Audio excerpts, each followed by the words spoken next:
Good morning. This is Robert Goodman here on Positive Stroke Staying Clean. And I'm so happy that you're a part of my recovery.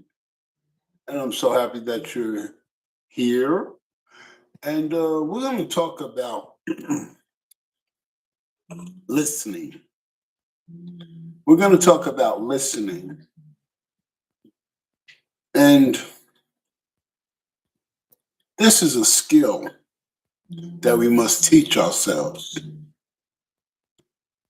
When a person is expressing themselves on their feelings and emotions about a situation, and if they're expressing it about us or how they feel about the way we acted towards a situation, the moment we hear something negative, we get defensive and we go into our playbook and we look at things that they've done wrong and we throw that in their face because we feel offended by what was said to us. And we're not listening to the issues. When you allow a person to share what they're feeling and how they perceive the situation in their own eyes, instead of being defensive, we should listen. And we're going to look through it through their eyes because they're expressing how they feel about a situation. Now, the interesting thing is they may not be right. This is just something that they feel, that they believe. So they express their hurt and their pain to you because they feel you have done this to them. You've hurt them. But it doesn't necessarily mean that that's the truth. And in order to move forward on listening, having a listening skill is to not point the finger at yourself, not to get defensive because you're hearing something negative about you. That's the way they feel. That's the way they look at things. That's their position. But is it right? Is it true? That's another matter. But when a person expresses themselves to you and they're expressing their pain and their hurt, it has a lot to do with their emotional and their feelings that they have, how they feel, how it has affected them, and what they believe. Now, when I go back and think about it, I duped myself for 40 years in active addiction. And I didn't learn that until I came into recovery. So if I can calm myself, then everything I know or say or do may not be totally right because I duped myself. I calmed myself. So I'm not going to look at what they're saying as the cardinal rule. I'm not going to look at what they're saying is going to be the total truth. What I'm looking at is that's what they see through their eyes, what they feel. And now I must go and search for the truth. And when I'm searching for the truth of what is being explained to me as how they feel about what I did or how they feel that it's affected them, then I go back and I look onto my actions and my deeds on that situation.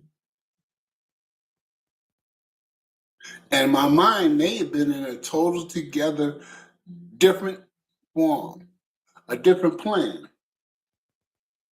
And that's the whole idea. The whole idea. People are going to look at things the way they see it. And it doesn't necessarily mean that it's right or wrong. This is what they're going through. This is what they're feeling. This is how they're expressing themselves. They're hurting their pain by an action that you've done. Now, I got to look at my action. Was my action meant to hurt these people or hurt this person? Or there was another reason why I did that?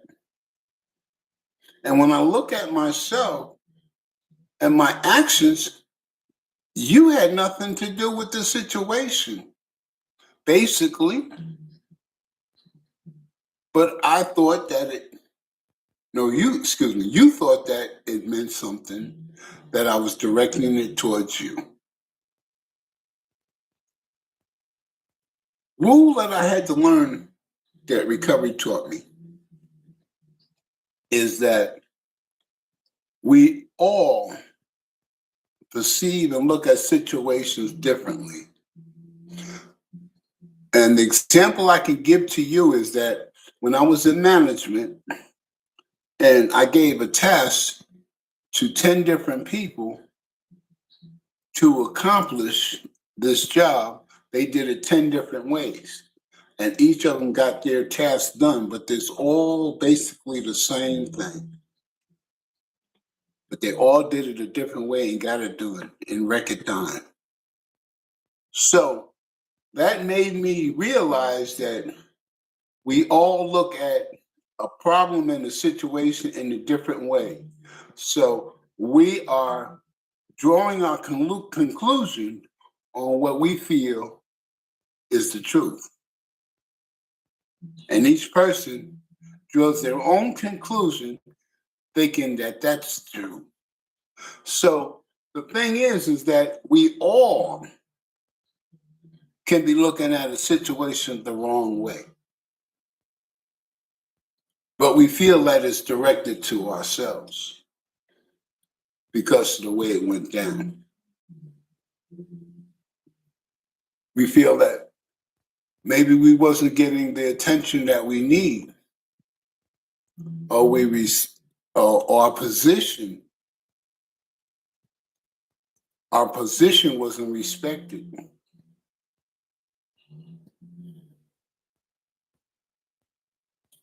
It's like your aunt and your uncle and your nieces and your nephews are not giving you the respect of being the aunt and the uncle. So you feel a certain kind of way, but it may not be directed because of that reason. Maybe they have other reasons why they're not interacting with you at this present time. But you feel a certain way because you're an aunt and you're an uncle.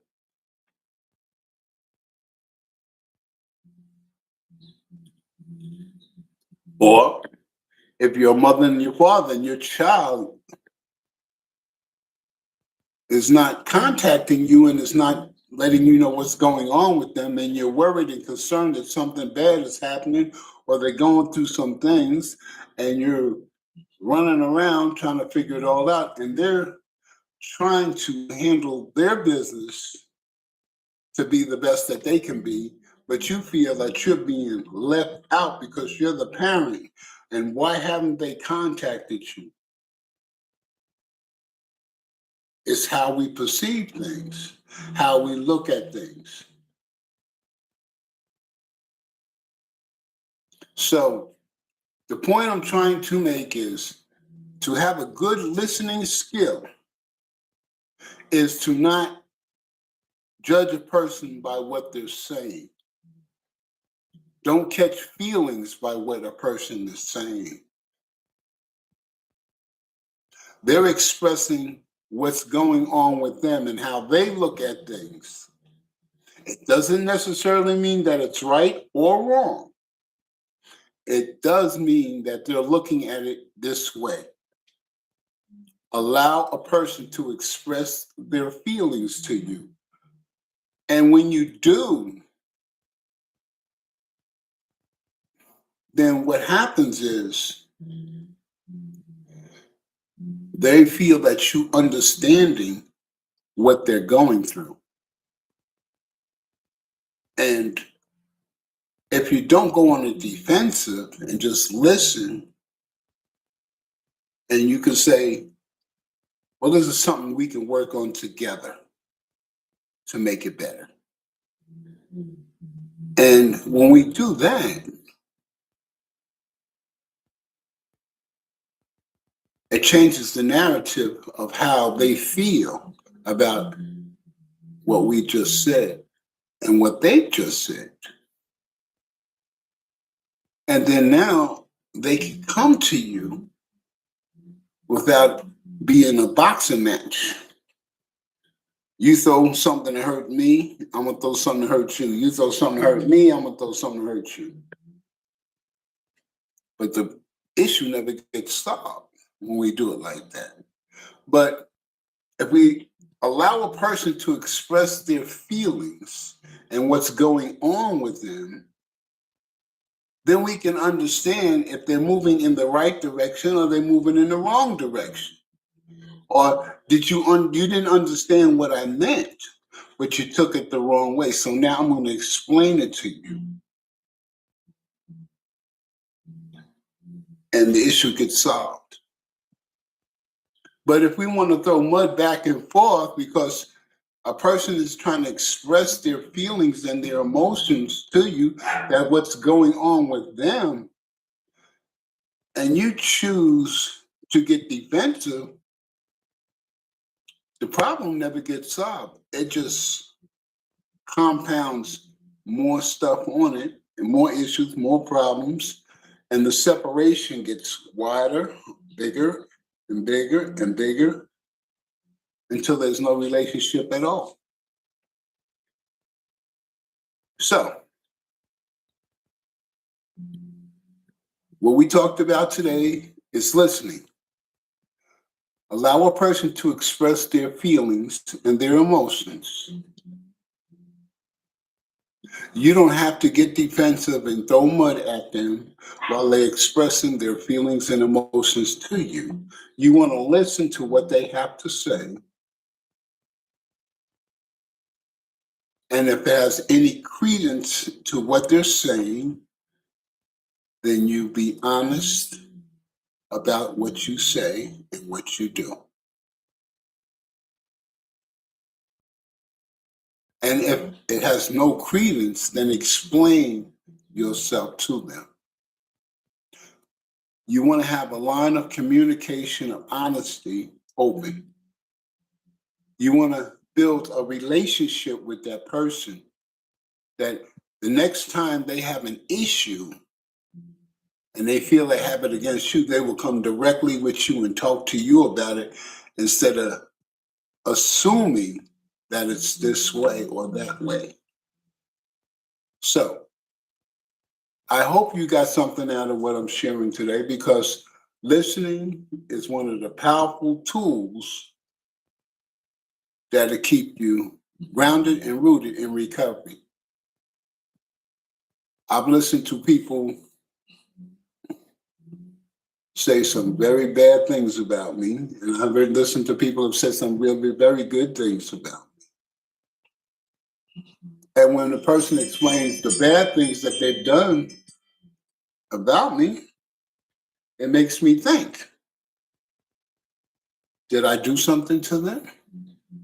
And when I look back, I understand the situation and my point of view, and then I explain it to them, how I looked at it and why I acted the way I did.